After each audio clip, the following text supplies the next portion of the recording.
నమస్తే, నేను రామి. Air element దేన్ని రిప్రజెంట్ చేస్తుంది?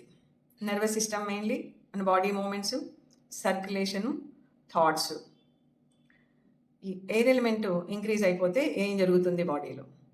నిద్ర పట్టదు, ఓవర్ థింకింగ్ ఉంటుంది, స్ట్రెస్ ఎక్కువైపోతుంది, యాంగ్జైటీ ఉంటుంది, జాయింట్ డ్రైనెస్ పెరుగుతుంది, సైకిల్స్లో కూడా ఇర్రెగ్యులర్ స్టార్ట్ అవుతుంది. ఇది కామన్గా 35+ తర్వాత ఉమెన్లో వస్తుంది. ఎందుకు వస్తుంది అంటే ఈ ఎలిమెంటల్ ఇంబ్యాలెన్సెస్ స్టార్ట్ అవుతాయి, వాటిని కరెక్షన్ చేసుకోవాలి.